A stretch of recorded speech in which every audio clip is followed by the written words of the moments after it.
और श्याम। राम की इनकम है 10,000 पर मंथ और श्याम की इनकम है 2 lakhs पर मंथ। तो अगर मैं आपसे पूछूं कि एक फाइनेंशियल ईयर में इनमें से किसकी अर्निंग ज़्यादा है, तो इसका आंसर होगा कि श्याम की अर्निंग किसी भी फाइनेंशियल ईयर में राम से ज़्यादा ही होगी, क्योंकि श्याम की इनकम 2 लाख रुपए पर मंथ है, जो कि राम से काफ़ी ज़्यादा है। तो जिस तरह इंडिविजुअल्स की इनकम होती है, उसी तरह कंट्रीज़ की भी इनकम होती है।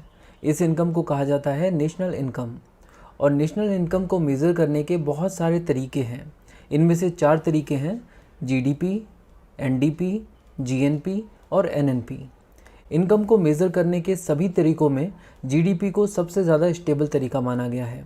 ऐसा क्यों है, ये हम आगे की वीडियोज़ में समझेंगे, क्योंकि उससे पहले हमें ये समझना होगा कि जीडीपी, एनडीपी, जीएनपी और एनएनपी होते क्या हैं। जीडीपी का मतलब है ग्रॉस डोमेस्टिक प्रोडक्ट, एनडीपी है नेट डोमेस्टिक प्रोडक्ट, जीएनपी यानी ग्रॉस नेशनल प्रोडक्ट और एनएनपी का मतलब है नेट नेशनल प्रोडक्ट। इन सभी मेजर्स में जो एक चीज़ कॉमन है वो है प्रोडक्ट। तो चलिए सबसे पहले प्रोडक्ट को समझते हैं। हमारे घर में जो केचप सॉस आती है वो एक प्रोडक्ट है, क्योंकि उसे किसी कंपनी द्वारा प्रोड्यूस किया गया है। सिमिलरली एक फ्लैट जहाँ पर हम लोग रह रहे हैं, ये भी एक प्रोडक्ट है, क्योंकि किसी कंपनी ने इस फ्लैट को कंस्ट्रक्ट किया होगा। इसी तरह सोफ़ा भी एक प्रोडक्ट है, क्योंकि इसे भी किसी कंपनी ने बनाया होगा और तभी तो हमने इसे ख़रीदा होगा। ये सभी फिज़िकल प्रोडक्ट्स हैं, बट इसके अलावा कुछ सॉफ्टवेयर प्रोडक्ट्स भी होते हैं। जैसे कि इन्फोसिस का फिनेकल एक सॉफ्टवेयर प्रोडक्ट है, जिसे इन्फोसिस अपने डिफरेंट क्लाइंट्स को प्रोवाइड कराती है। इसी तरह SAP का ERP सिस्टम भी एक सॉफ्टवेयर प्रोडक्ट ही है। और रोज़मर्रा की ज़िंदगी में यूज़ होने वाले और भी कई सारे प्रोडक्ट्स के एग्जांपल्स हैं, जैसे कि कार, कुकिंग ऑयल एट्सेट्रा। चलिए इनमें से एक एग्जांपल को पिक करते हैं और देखते हैं कि टोमेटो केचप आखिर किस तरह बनाई जाती है। केचप कंपनीज़ का रॉ मटेरियल है टोमेटोज़। केचप कंपनी इन टोमेटोज़ को अपनी प्रोडक्शन यूनिट में प्रोसेस करके एक फिनिश गुड तैयार करती है in the form of ketchup sauce. तो इसका मतलब ये हुआ कि सभी फिनिश गुड्स को प्रोडक्ट कहा जा सकता है। बट इसके अलावा सर्विसेज को भी प्रोडक्ट कहा जाता है। फॉर एग्जांपल, आप यहाँ पर देख सकते हैं कि LIC ने अपनी वेबसाइट पर अपने इंश्योरेंस प्लान्स, पेंशन प्लान्स या यूनिट लिंक प्लान्स, जो कि बेसिकली सर्विसेज ही हैं, उन्हें प्रोडक्ट की कैटेगरी में डाला है। इसका मतलब ये हुआ कि बैंकिंग, इंश्योरेंस और शिपिंग जैसी सर्विसेज को भी हम प्रोडक्ट की कैटेगरी में रख सकते हैं। और अब इस अंडरस्टैंडिंग के साथ हम ये कह सकते हैं कि गुड्स और सर्विसेज को प्रोडक्ट कहा जाता है। और हर एक गुड्स और सर्विसेज की एक मॉनेटरी वैल्यू होती है। अगर आपको केचप खरीदनी है तो आपको उसके लिए पे करना होगा। इसी तरह अगर आप किसी सर्विसेज को अवेल करना चाहते हैं तो उसके लिए भी आपको कुछ ना कुछ पे करना होता है। और हमारे देश की ज्योग्राफिकल बाउंड्री के अंदर ऐसी बहुत सारे गुड्स और सर्विसेज हर साल प्रोड्यूस होती हैं। तो अगर हम एक फाइनेंशियल ईयर में प्रोड्यूस होने वाले सभी गुड्स की एग्रीगेट वैल्यू को निकालें और साथ ही साथ उसी फाइनेंशियल ईयर में प्रोड्यूस होने वाली सारी सर्विसेज की एग्रीगेट वैल्यू को निकालें और इन्हें ऐड कर दें, तो ये जो वैल्यू निकल कर आएगी ये होगी जीडीपी, यानी ग्रॉस डोमेस्टिक प्रोडक्ट। ग्रॉस का मतलब होता है टोटल, और डोमेस्टिक इसलिए क्योंकि हम लोग यहाँ पर कंट्री की ज्योग्राफिक बाउंड्री में प्रोड्यूस होने वाली चीज़ों की बात कर रहे हैं। यानी जीडीपी सिर्फ उन्हीं गुड्स एंड सर्विसेज को कंसिडर करता है जो कि देश की ज्योग्राफिकल बाउंड्री के अंदर प्रोड्यूस हुई हैं। इसका मतलब ऐसी इंडियन कंपनीज़ जो इंडिया में रहकर गुड्स और सर्विसेज प्रोड्यूस कर रही हैं, उन सभी गुड्स और सर्विसेज को जीडीपी की कैलकुलेशन में कंसीडर किया जाएगा। और साथ ही साथ कोई फॉरेन कंपनी जिसने इंडिया में अपना प्लांट सेटअप किया है और इंडिया में ही गुड्स और सर्विसेज प्रोड्यूस कर रही है, उन सब गुड्स और सर्विसेज की वैल्यू को भी जीडीपी में कंसीडर किया जाता है। चलिए अब जीडीपी से रिलेटेड कुछ और इम्पॉर्टेंट कंसेप्ट्स को समझते हैं। 2 पॉइंट्स को हम लोग ऑलरेडी कवर कर चुके हैं, जहाँ पर हमने कहा कि इंडियन कंपनी हो या फिर फॉरेन कंपनी, अगर इंडिया में रहकर गुड्स एंड सर्विसेज को प्रोड्यूस कर रही है तो उसे जीडीपी की कैलकुलेशन का पार्ट माना जाएगा। चलिए अब देखते हैं जीडीपी से रिलेटेड थर्ड इम्पॉर्टेंट कंसेप्ट को। इसे हम एक मसाले की कंपनी के एग्जांपल से समझेंगे। यहाँ पर आप देख सकते हैं कि एक कंपनी है MDH, जो कि मसाले बनाती है। मान लीजिए कि किसी एक फाइनेंशियल ईयर में MDH ने 100 पैकेट्स मसाले बनाए और हर एक मसाले के डब्बे की कीमत है 5 रुपये। और इस फाइनेंशियल ईयर में MDH ने ये जो 100 पैकेट्स बनाए हैं, इनमें से ये 80 पैकेट्स ही मार्केट में बेच पाई। 12 पैकेट्स गोडाउन में ही पड़े रह गए और 8 पैकेट्स को MDH के मालिक ने अपने घर पर भेज दिया सेल्फ कंजम्पशन के लिए। तो यहाँ पर इस एग्जाम्पल में ये जो 80 पैकेट्स हैं जो कि मार्केट में बेचे गए हैं, सिर्फ यही जीडीपी में कंट्रीब्यूट करेंगे। यानी एमडीएच ने जीडीपी की कैलकुलेशन में 80 इंटू 5 इक्वल टू 400 रुपीज़ का कंट्रीब्यूशन किया है। 12 पैकेट्स जो गोडाउन में ही पड़े रह गए, उनकी कीमत को जीडीपी में नहीं जोड़ा जाएगा क्योंकि उन्हें किसी ने ख़रीदा ही नहीं। इसके अलावा वो 8 पैकेट जो कि एमडीएच के मालिक ने अपने घर पर भेज दिए थे सेल्फ कंजम्पशन के लिए, उनको भी जीडीपी में जोड़ा नहीं जाएगा क्योंकि जीडीपी में सिर्फ उन्हीं गुड्स एंड सर्विसेज की वैल्यू को कंसीडर किया जाता है जिनके अगेंस्ट मनी ट्रांजैक्शन हुआ है। तो ये था जीडीपी का थर्ड कंसेप्ट। अब देखते हैं जीडीपी के फोर्थ कंसेप्ट को। यहाँ पर हम लोग बात कर रहे हैं एक स्टील कंपनी की, कामधेनु स्टील। ये कंपनी स्टील प्रोड्यूस करती है और आपको पता है कि ऐसी कई सारी कंपनीज होती हैं जिनके लिए स्टील रॉ मटेरियल है। फॉर एग्जांपल ऑटोमोबाइल कंपनी के लिए रॉ मटेरियल है स्टील। इसी तरह टूल्स बनाने वाली कंपनीज के लिए भी स्टील एक रॉ मटेरियल है। तो अगर हम लोग यहाँ पर कंसीडर करें कि ऑटोमोबाइल कंपनी ने इस फाइनेंशियल ईयर में टोटल 10 कार्स बेची हैं और टूल्स फैब्रिकेटर कंपनी ने टोटल 5 टूल्स बनाए हैं, तो इन फाइनल गुड्स की जो भी मार्केट वैल्यू है उसे जीडीपी कैलकुलेशन का पार्ट माना जाएगा। बट कामधेनु स्टील ने जो स्टील प्रोड्यूस की थी उसे जीडीपी की कैलकुलेशन में कंसीडर नहीं किया जाएगा क्योंकि स्टील एक इंटरमीडिएट गुड है जिसे बाकी प्रोडक्ट्स को बनाने के लिए एज इनपुट यूज़ किया जाता है।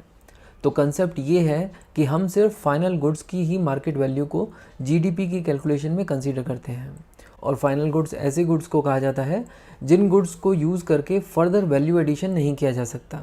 बट यहाँ पर समझने वाली बात यह है कि इंटरमीडिएट गुड्स को जीडीपी की कैलकुलेशन में क्यों कंसीडर नहीं करते। चलिए इसे डिटेल में समझते हैं। मान लीजिए कि कामधेनु स्टील ने एक फाइनेंशियल ईयर में 1 kg स्टील प्रोड्यूस किया है और एक टूल फैब्रिकेटर कंपनी ने इस पूरे के पूरे 1 kg स्टील को एज रॉ मटेरियल ख़रीदा है और उससे एक टूल बनाया है जो कि 1 kg का ही है। यानी जितनी भी स्टील खरीदी गई उससे एक ही टूल बना।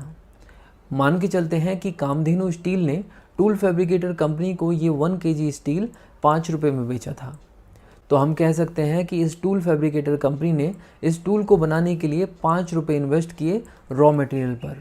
तो इस टूल की कीमत तय करने के लिए सबसे पहले इस 5 रुपये को जोड़ा जाएगा। उसके ऊपर tool fabricator company labour cost, machinery की कॉस्ट, एडहॉक कॉस्ट, ट्रांसपोर्टेशन की कॉस्ट और अपना प्रॉफिट ऐड करेगी। एज्यूम करते हैं कि ये सारी कॉस्ट है 10 रुपीज़, जिसमें टूल फैब्रिकेटर कंपनी ने अपने प्रॉफिट को भी कंसीडर किया है। तो इस टूल की टोटल कॉस्ट हो गई 15 रुपये। यानी टूल फैब्रिकेटर कंपनी मार्केट में इस टूल को 15 रुपये में बेचेगी। तो हम देख सकते हैं कि स्टील की जो वैल्यू है उसे टूल फैब्रिकेटर कंपनी ने ऑलरेडी टूल के प्राइस में इंक्लूड कर लिया है और ऐसा हर एक कंपनी करती है। जब भी वो एक इंटरमीडिएट गुड को ख़रीदती है तो ऑब्वियसली वो अपने रॉ मटेरियल को भी उसमें कंसीडर करती है। तो इसीलिए टूल की जो मार्केट वैल्यू है उसे जीडीपी में ऐड किया जाएगा। इंटरमीडिएट गुड्स की वैल्यू को जीडीपी में ऐड नहीं किया जाएगा क्योंकि अगर हम लोग जीडीपी में टूल की वैल्यू को भी ऐड करें और स्टील की वैल्यू को भी ऐड करें तो ये डबल काउंटिंग हो जाएगी जो कि जीडीपी की एक रॉन्ग वैल्यू देगा। तो ये है वो रीज़न जिसकी वजह से हम लोग फाइनल गुड्स को ही जीडीपी में ऐड करते हैं। चलिए अब देखते हैं जीडीपी से रिलेटेड एक और कंसेप्ट। मान लीजिए कि आपने अपना पुराना लैपटॉप OLX पर किसी को बेच दिया। ये लैपटॉप आपने 10,000 में ख़रीदा था और आपने इसे 5,000 में बेच दिया। तो ये जो ट्रांजैक्शन है इसका जीडीपी पर कोई असर होगा या नहीं?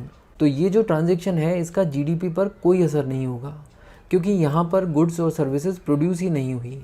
ये लैपटॉप जब आपने पहली बार ख़रीदा होगा उस साल के जीडीपी में इसकी कीमत ऐड हुई होगी।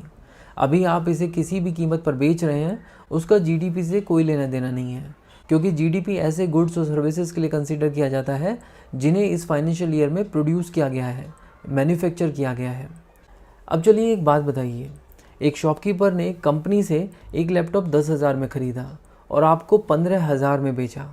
क्या इस ट्रांजैक्शन का जीडीपी में कोई इम्पैक्ट होगा या नहीं? कमेंट बॉक्स में मुझे आपका जवाब चाहिए। आपको जो भी लगता है उससे रिलेटेड डिस्कशन कीजिए। इसी तरह हम लोग नॉलेज को डाइजेस्ट करते हैं जिसे कहा जाता है कंसोलिडेशन। मैं जल्दी ही नेक्स्ट वीडियो में आपको इसका आंसर भी दूंगा। तो अभी तक के इस वीडियो में आपको जीडीपी का एक बेसिक आइडिया लग चुका होगा, बट सोचने वाली बात यह है कि पूरे देश में प्रोड्यूस हुई हर एक चीज़ के डेटा को कैलकुलेट करने का काम कौन सी ऑर्गेनाइजेशन करती होगी? आंसर है CSO यानी सेंट्रल स्टैटिस्टिकल ऑफिस। ये ministry of planning and development के अंडर में आती है जिसको अभी नरेंद्र मोदी हेड करते हैं। पिछली वीडियो में मैंने आपसे पूछा था कि अगर एक शॉपकीपर 10,000 का एक लैपटॉप किसी कस्टमर को 15,000 में बेचता है तो इस ट्रांजैक्शन का जीडीपी पर क्या असर पड़ेगा।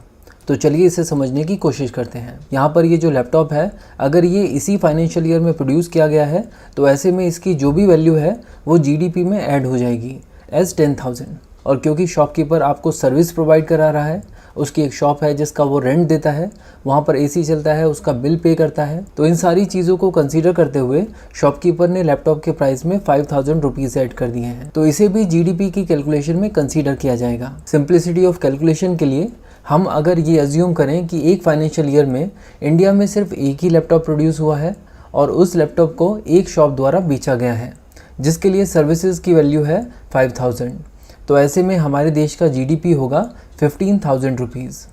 बट क्या आपने नोटिस किया कि हमने अपने इस एग्जाम्पल में कहीं पर भी टैक्स की बात नहीं की है, हमने टैक्स को कंसीडर ही नहीं किया, जो कि इम्प्रैक्टिकल सी बात है। तो चलिए यहाँ पर टैक्स ऐड करते हैं। मानकर चलते हैं कि हर एक ट्रांजेक्शन में 20% टैक्स लग रहा है, तो शॉपकीपर ने जब इस लैपटॉप को ख़रीदा होगा तो उसे 20% टैक्स के हिसाब से 2,000 टैक्स पे करना होगा।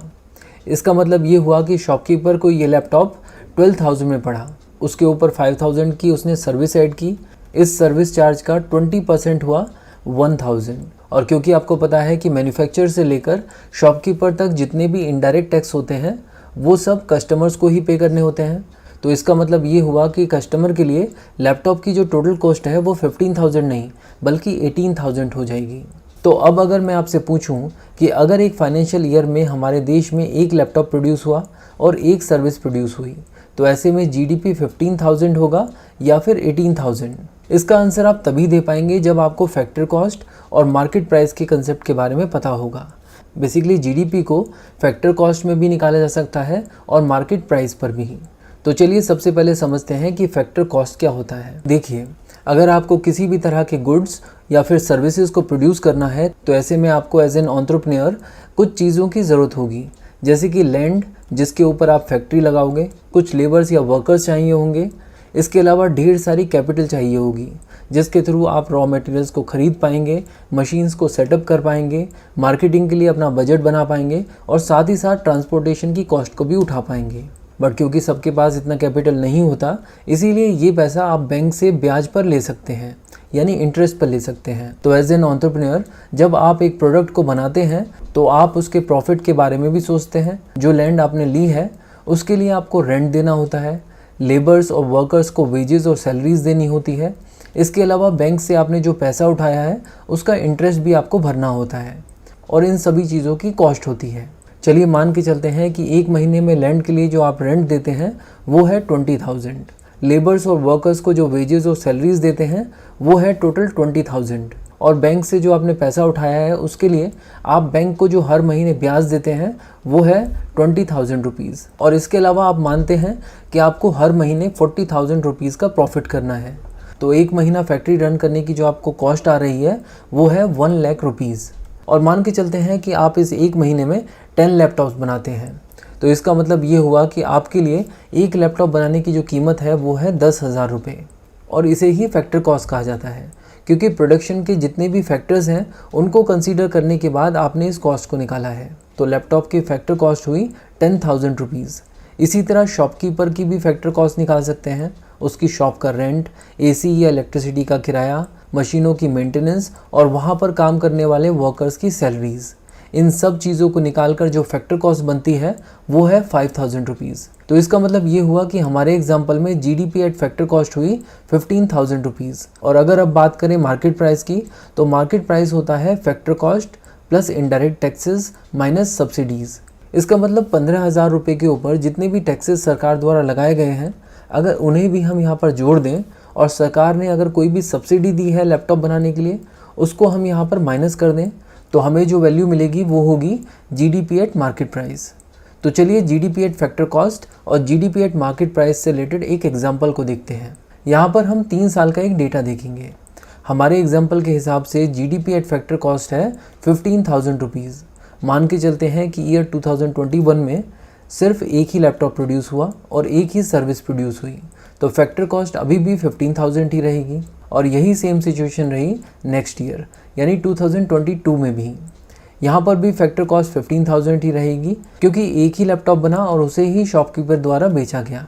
अब बात करते हैं जीडीपी एट मार्केट प्राइस की। तो हमारे एग्जांपल में ये वैल्यू थी 18,000 रुपीज़, बट एज्यूम करते हैं कि 2021 में सरकार ने इनडायरेक्ट टैक्सेस बढ़ा दिए। इसका इम्पैक्ट ये हुआ कि जीडीपी एट मार्केट प्राइस 18,000 से बढ़कर 20,000 हो गया।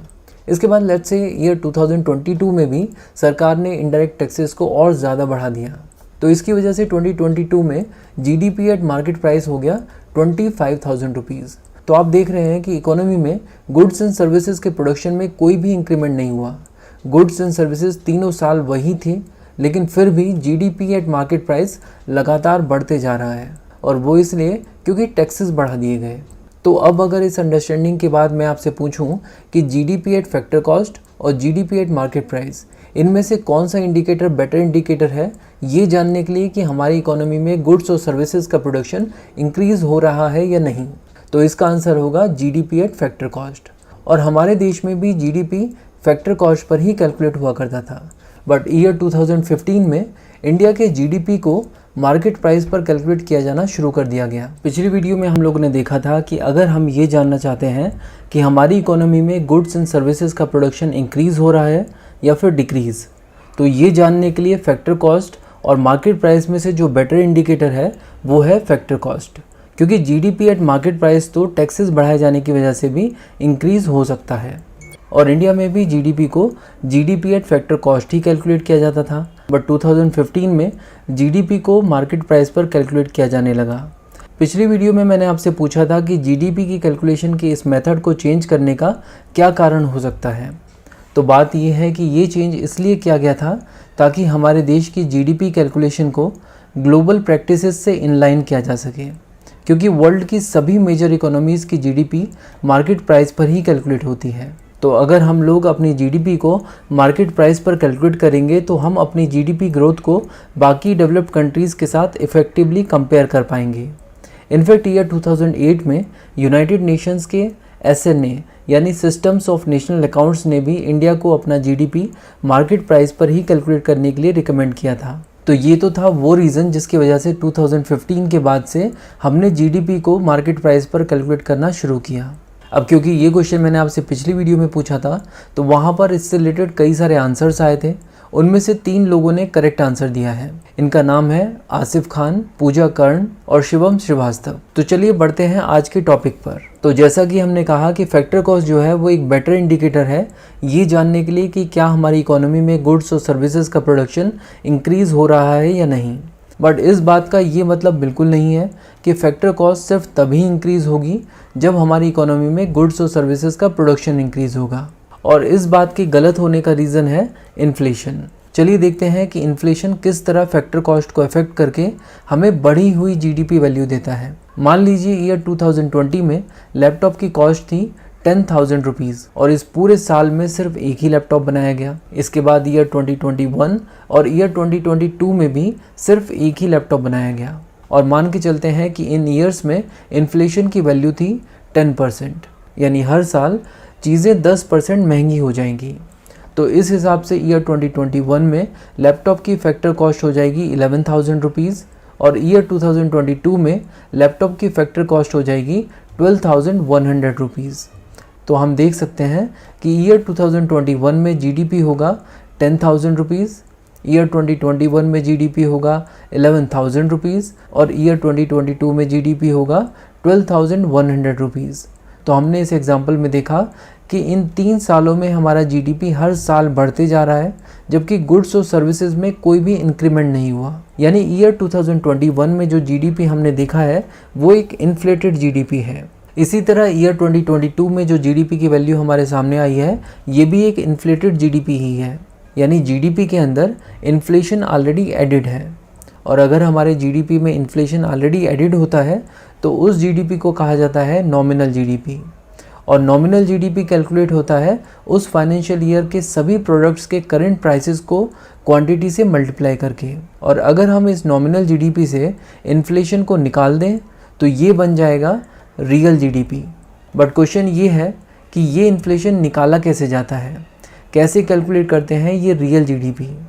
तो इसे समझने के लिए हमें वापस से अपने एग्जाम्पल पर आना होगा। हम यहाँ पर देख सकते हैं कि फाइनेंशियल ईयर 2023 में यानी ईयर 2022 से ईयर 2023 तक का जो पीरियड था उसमें लैपटॉप की फैक्टर कॉस्ट थी 12,100 रुपीज़। फाइनेंशियल ईयर 2022 में लैपटॉप की फैक्टर कॉस्ट थी 11,000 रुपीज़ और फाइनेंशियल ईयर 2021 में लैपटॉप की फैक्टर कॉस्ट थी 10,000 रुपीज़। तो अगर हम लोग फाइनेंशियल ईयर 2023 से इन्फ्लेशन को हटा दें तो हमें जो लैपटॉप की वैल्यू मिलेगी वो मिलेगी फाइनेंशियल ईयर 2022 की, यानी 11,000 रुपीज़। इसके बाद अगर हम लोग फाइनेंशियल ईयर 2021 से भी इन्फ्लेशन को हटा दें तो हमें लैपटॉप की वैल्यू मिलेगी 10,000 रुपीज़। तो अब क्वेश्चन ये है कि हमें कितने सालों का इन्फ्लेशन हटाना होगा ताकि हमें रियल जीडीपी मिल पाए। तो बात ये है कि हर एक इकोनॉमी में एक बेस ईयर होता है और हमें अपने जीडीपी से इन्फ्लेशन को उस बेस ईयर तक हटाना होता है। इंडिया के जीडीपी का जो बेस ईयर है वो है फाइनेंशियल ईयर 2012। तो अगर हम लोग फाइनेंशियल ईयर 2023 में हैं और हमने इस पर्टिकुलर फाइनेंशियल ईयर में प्रोड्यूस हुई हर एक गुड्स और सर्विसेज को उनके मार्केट प्राइस पर कैलकुलेट कर लिया है, तो इससे हमें जो वैल्यू मिलेगी वो होगी नॉमिनल जीडीपी। और क्योंकि हमारे एग्जाम्पल में तो सिर्फ एक लैपटॉप ही प्रोड्यूस हुआ है, तो इस पूरे फाइनेंशियल ईयर का जो नॉमिनल जीडीपी हुआ वो हो गया 12,100 रुपीज़। और अगर हम हमारे देश की रियल जीडीपी को कैलकुलेट करना चाहते हैं तो हमें इस नॉमिनल जीडीपी वैल्यू में से फाइनेंशियल ईयर 2012 से लेकर अब तक का पूरा इन्फ्लेशन हटाना होगा और ये इन्फ्लेशन हटाया जाता है जीडीपी डिफ्लेटर द्वारा। एग्जाम्पल से समझने के लिए मान लीजिए कि जीडीपी डिफ्लेटर की वैल्यू है 10, तो रियल जीडीपी को फाइंड आउट करने का जो फॉर्मूला है वो है real GDP is equal to nominal GDP divided by GDP deflator. तो ये हो गया 12,100 रुपीज़ डिवाइडेड बाय 10, तो वैल्यू निकल कर आई 1210 रुपीज़। इसका मतलब रियल जीडीपी हुआ 1210। तो आपने देखा कि किस तरह जीडीपी डिफ्लेटर नॉमिनल जीडीपी की हवा निकाल देता है। तो अब तक के इस पूरे डिस्कशन में हम ये समझ पाए हैं कि जीडीपी दो तरह की होती है, रियल जीडीपी और नॉमिनल जीडीपी। रियल जीडीपी को हम लोग जीडीपी एट कांस्टेंट प्राइसेस भी कहते हैं, क्योंकि हम यहाँ पर इन्फ्लेशन को हटा देते हैं, यानी प्राइसेस को कांस्टेंट कर देते हैं। और हमने ये भी पढ़ा कि नॉमिनल जीडीपी को फैक्टर कॉस्ट पर भी निकाला जा सकता है और मार्केट प्राइस पर भी। इसी तरह रियल जीडीपी को भी फैक्टर कॉस्ट पर भी निकाला जा सकता है और मार्केट प्राइस पर भी। तो इसका मतलब ये हुआ कि जीडीपी को 4 तरीक़ों से कैलकुलेट किया जा सकता है और इन सभी तरीक़ों में से हमारे देश में जीडीपी को कैलकुलेट किया जाता है nominal GDP at market price. पिछली वीडियो में हम लोगों ने देखा था कि जीडीपी को कैलकुलेट करने के 4 तरीके हैं और इन चारों मेथड्स में से जो मेथड सभी मेजर इकोनॉमीज़ की जीडीपी को कंपेयर करने के लिए यूज़ किया जाता है वो है nominal GDP at market price. Basically बात ये है कि रियल जीडीपी की कैलकुलेशन के लिए बेस ईयर की ज़रूरत होती है और हर एक कंट्री का बेस ईयर डिफरेंट हो सकता है। इंडिया के केस में बेस ईयर है फाइनेंशियल ईयर 2012 और ये भी समय के साथ चेंज होते रहता है। इससे पहले इंडिया के जीडीपी को फाइनेंशियल ईयर 2004 के बेस ईयर पे कैलकुलेट किया जाता था और क्योंकि समय समय पर हर एक कंट्री अपने बेस ईयर को चेंज करती रहती है, इसीलिए सभी देशों के रियल जीडीपी को आपस में कंपेयर नहीं किया जा सकता। और यही रीज़न है कि अगर हमें सभी देशों के जीडीपी को आपस में कंपेयर करना है तो वो कंपैरिजन नॉमिनल जीडीपी के केस में किया जा सकता है। तो इसी के साथ हम कह सकते हैं कि हमने जीडीपी यानी ग्रॉस डोमेस्टिक प्रोडक्ट को अच्छे से समझ लिया है और GDP one of the methods है जिसके द्वारा नेशनल इनकम को कैलकुलेट किया जाता है। बट क्या आपके दिमाग में ये क्वेश्चन नहीं आता कि अगर हमें नेशनल इनकम को कैलकुलेट करना है तो प्रोडक्ट्स की वैल्यू का समेशन क्यों किया जा रहा है? नेशनल इनकम का प्रोडक्ट से क्या लेना देना है?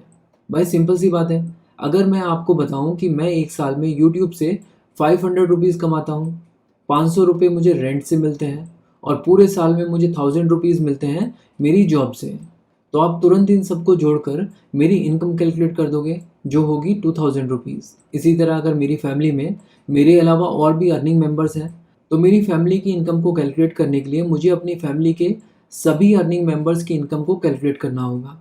तो इस तरह मेरी फैमिली की इनकम हो जाएगी 12,100 रुपीज़।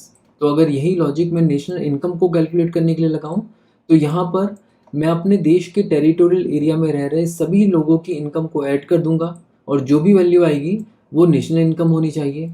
तो अगर मेरी तरह आप भी ऐसा सोच रहे हैं तो आप बिल्कुल सही सोच रहे हैं।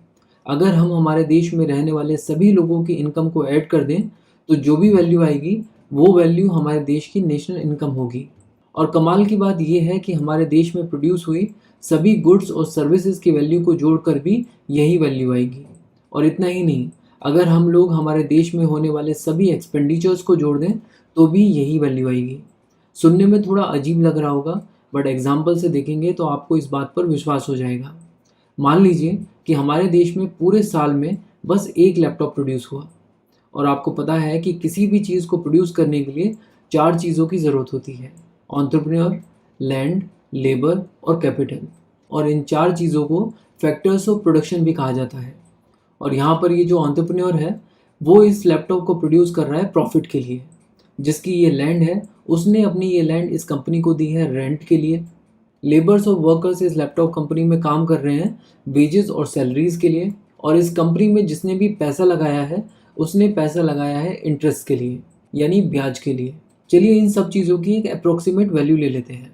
मान लीजिए कि जिस लैंड पर ये कंपनी खड़ी है इस लैंड का रेंट है 2000 रुपीज़। सारे वर्कर्स और लेबर्स की पूरे साल की वेजेस और सैलरी है 2000 रुपीज़। जिसने इस कंपनी में पैसा लगाया है उसे पूरे साल का 2000 रुपये इंटरेस्ट चाहिए, और एंटरप्रेन्योर पूरे साल के लिए 4000 रुपये प्रॉफिट मान के चल रहा है। तो इस एक लैपटॉप को प्रोड्यूस करने की जो कीमत है वो है 10,000 रुपीज़। तो इसका मतलब ये हुआ कि लैपटॉप की कीमत भी 10,000 रुपीज़ हुई। और अगर कोई इंसान इस लैपटॉप को ख़रीदता है तो उसके लिए उसे 10,000 रुपीज़ देने होंगे, क्योंकि यही तो लैपटॉप की कीमत है।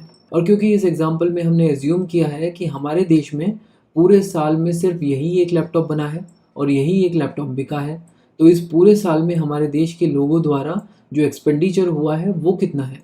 वो है 10,000 रुपीज़। और क्योंकि इस पूरे साल में एक ही लैपटॉप बना है जो कि 10,000 रुपीज़ का है, तो टोटल प्रोडक्ट्स की जो वैल्यू हुई वो कितनी हुई? वो भी हुई 10,000 रुपीज़। और अगर आप लोग इनकम साइड पर देखें तो एंटरप्रेन्योर की पूरे साल में इनकम हुई 4,000 रुपीज़। जिसने अपनी लैंड दी उसकी इनकम हुई 2,000 रुपीज़। सारे वर्कर्स और लेबर्स को मिलाकर मिले 2,000 रुपीज़। और जिसने अपना पैसा लगाया इस कंपनी में उसे इंटरेस्ट के रूप में मिले 2,000 रुपीज़। तो इस साल हमारे देश के लोगों की टोटल इनकम कितनी हुई? 10,000 रुपीज़। तो आप देख सकते हैं कि national income is equal to total expenditure is equal to total income is equals to total goods and services produced.